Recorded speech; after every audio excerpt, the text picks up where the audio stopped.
inutil itong mga taga-DOH na ito. Sarap paglalatiguhin. Doc, Opo. preventable ang rape. Doc, excuse me. Excuse me, Doc. Preventable ang rabies. Preventable yan. Kapag nakagat ka at may rabies yun, pumunta ka agad sa ospital, nagpa-inject ka, masisave ka. Naging papaya kayo dito. Kayo ang responsible kaya namatay itong tao ito. I will hold all of you responsible dyan sa DOH. Noong 2023, kung sino man nakaupo dyan, mula sa taas hanggang baba sa RITM, I will hold all of you responsible. Lumilito, Mr. Chair, napaka-saksaka ng inutil itong mga taga-RITM to. I'm sorry, hindi lang inutil, mga stupido pa. Malilis po ako ng konti doon sa issue pinag-usapan niyo, but it has something to do with the issue I've already raised during several of your hearings which I attended.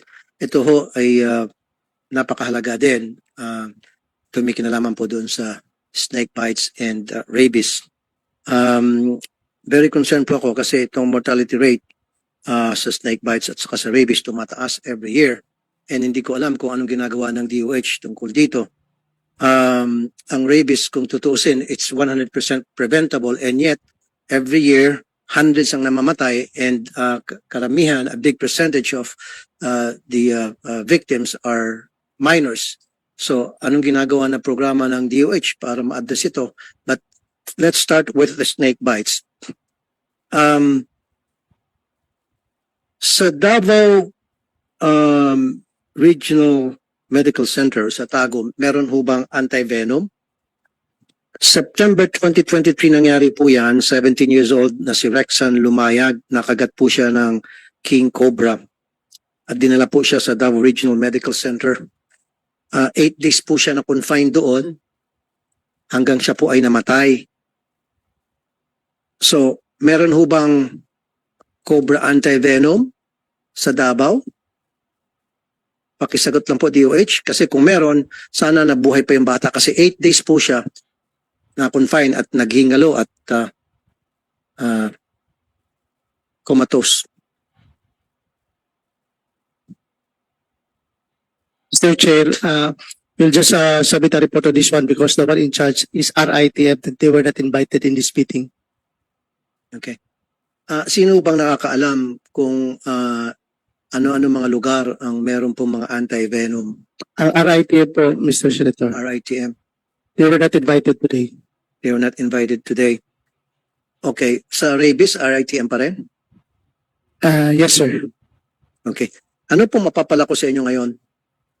Meron ba akong pakinabang sa inyo ngayong araw na ito? Kasi kung wala akong pakinabang, alis na ako.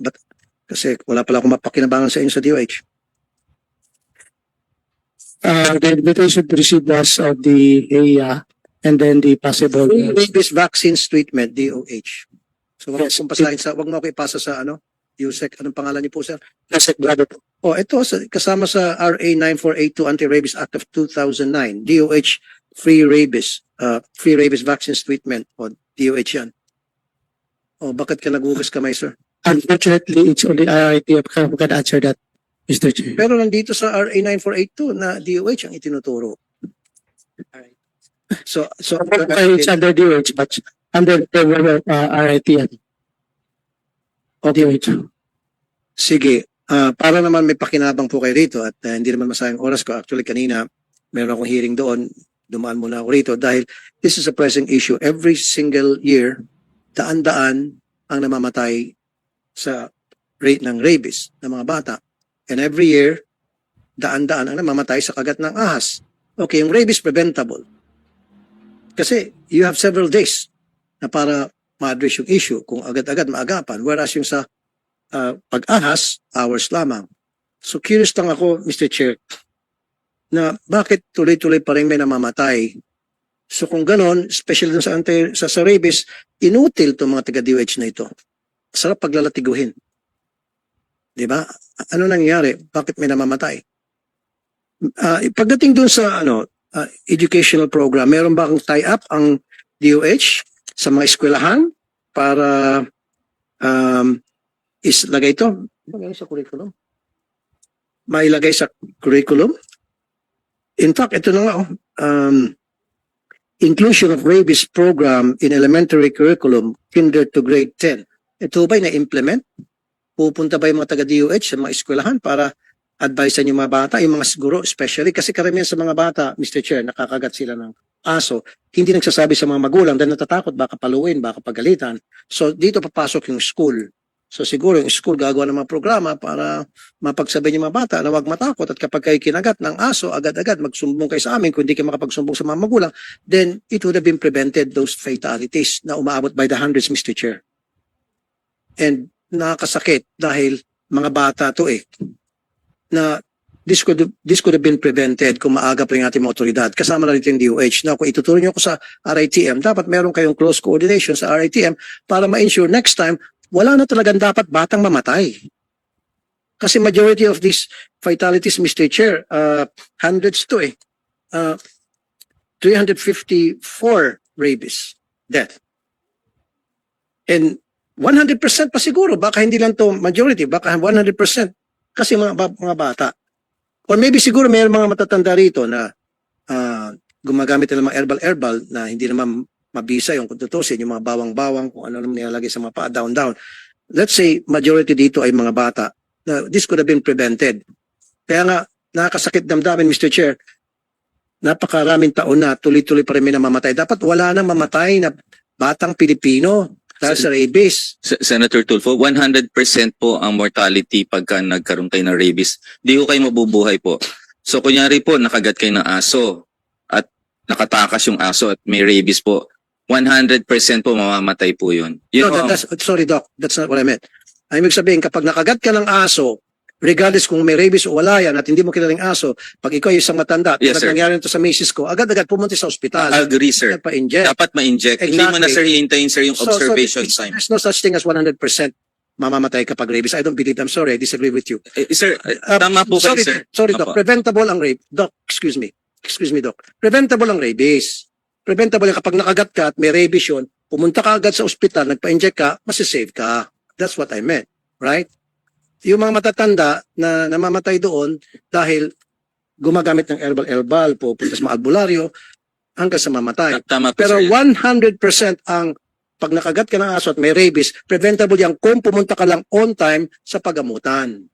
Ang question dito to USEC, no? Pakisagot lang.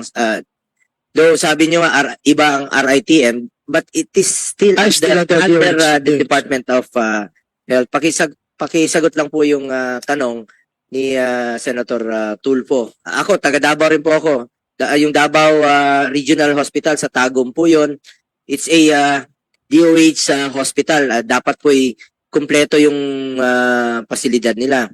At ito yung regional hospital na yan, isa yan sa paglalagyan rin po ng mga specialty center natin. So dapat po ikumpleto ito, including Southern Philippines Medical Center, itong sa Davao City. Iba po itong sa Tagum, Davao del Norte po ito, DOH Hospital, malaking hospital po ito na sinusuportahan rin po natin, at yung Southern Philippines Medical Center. Yun lang po ang concern ni Senator Tulfo na masagot ko rin po sana kahit na wala rito ang RITM. Okay, Mr. Chair, also may dagdag ko. Yusek Bravo, ano yung katungkulan mo sa DOH? Yusek ka ng ano? I'm in charge for admin and finance. Okay, so admin. Kasi ganito po yan Yusek. Every year, may namamatay dahil sa rabies. May namamatay dahil sa nakagat ng ahas. Taon-taon yan. At least, under po sa inyo yung RITM, hindi ba kayo nagkakaroon ng annual meeting or quarterly meeting, lahat ng departamento, tatawagin nyo atensyon. O ba si DOH Secretary, o RITM, bakit hanggang ngayon, taon-taon, for so many years, may namamatay na sa rabies na hindi dapat preventable to. Ganon dapat kayo mag-isip. Kasi kung ganon kayo mag-isip, wala na sana mamamatay dahil sa rabies. So, palibasa, yan ay responsibility ng RITM. Wala na kayong pakialam ng mga opisyal sa DOH sa RITM. Ang tawag yan, Poncio Pilato, in every sense of the word, hugas kamay. Responsibilidad niyo po yun. Na-checkin niyo bawat departamento ninyo kung ano yung performance nila. Wala ba kayong ginagawang performance rating sa bawat departamento ng DOH? Sir, ang dami namamatay. At saka bata, sir, yung mga bata ang namamatay dito. Yun po nakakasama ng kalooban. Which is 100% preventable kung naagapan lamang. Tulad nito sa snake bites, itong bata na taga Davao, for 8 days nagmamakaawa yung kanyang mga kamag-anak, magulang, that please tulungan siya. At alam mo nangyari? Yusek, in-injectionan siya. Kung ano man yung in-injection ng nurse, tinanong ng mga kamag-anak, ano yan? Ito'y testing lamang. Testing what? For 8 days, naghihingalo, nagsasuffer yung bata. Now, don't tell me walang anti-venom sa buong Davao province. I wouldn't believe. Unless kung sabihin mo wala po, din papaya kayo. Yung 8 days na yon, Mr. Chair, mas sabihin pa natin Manila pa, manggagaling pa sa DOH mismo, kaya pa mag-airplane, 8 days. Naging papaya kayo dito. Kayo ang responsible, kaya namatay itong tao ito. I will hold all of you responsible dyan sa DOH noong 2023, kung sino mo nakaupo dyan, mula sa taas hanggang baba sa RITM, I will hold all of you responsible. Katrapi, yung itong DOH hospital sa Tagum, malaking hospital po ito, dapat kompleto po ito. Hindi po ito maliit na hospital. Regional hospital nga po ito. I agree with Senator Tulfo na dapat kompleto kaagad at matugunan. Ready kaagad yung mga gamot. Ito, Mr. Chair, meron. 10 daw na issue. Kahit na sabihin natin na gamit niyan 10. For 8 days, pwede naman kayo kumuha sa mga karatig probinsya na meron. Pwede naman kayo umorder sa Manila. Ilipad through the airplane. Meron naman everyday na biyahe. Na aeroplano, Manila to Davao. Sa susunod na hearing siguro, Mr. Chair, gusto ko rito ma-invite yung mga taga-RITM. Dahil lumilito, Mr. Chair, napakasaksakan ng inutil itong mga taga-RITM to. I'm sorry, hindi lang inutil, mga stupido pa. Dahil kapag hindi, kung ginagawa ng trabaho nila, meron, ito mga namamatay ng mga bata dahil sa rabies every single year, buhay pa sana mga ito. At ito mga namamatay sa snake bites, buhay pa sana. Tulad na lang itong binanggit ko na taga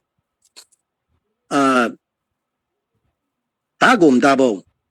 Si Rexan Lumayag, 17 years old. 8 days nagsuffer siya. Then kung ganon, pagalitan niyo itong Davao Regional Medical Center. Pumari siguro hindi kasalanan ng DOH. Baka naging tanga rin itong mga taga Davao Regional Medical Center. Hindi nagsalita, hindi nagsumbong sa DOH. At hanapin niyo po yung nurse na nag-injection na sinabing testing lang daw. Kung sino po yung naging, sulat mo ito, Yusek. Sulat mo kung sino yung attending physician.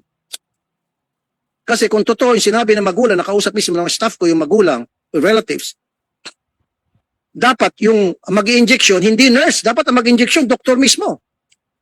At ang sinabi pa raw, testing lamang ito. Anong testing? Basta testing lamang. Yun po mismo galing sa kamag-anak. Imbestigahan niyo po ito. Sige, sa susunod na lang po ako, Mr. Chair, pag nandito yung RITM kasi... Opo, papatawag natin, magkakaroon tayo ng another hearing sa loob po ng 2 linggo. Umani naman ito ng iba't ibang reaksyon mula sa ating mga netizens. Ayon kay Charlie Bandola, may batas na po tayo na responsibility ng owner ng dog na ipagamot ang sinumang makagat nito. Pahayag naman ni Leolen Coloma, kasalanan ng DOH yan pero may kasalanan din ang mga magulang dyan. At ito naman ang saloobin mula sa ating kababayan na si Esayan Leville, walang available na free anti-rabies vaccine na dati ay meron naman sa mga government animal bite center. Mga kababayan, feel free to comment below para maglabas ng saloobin sa balitang ito.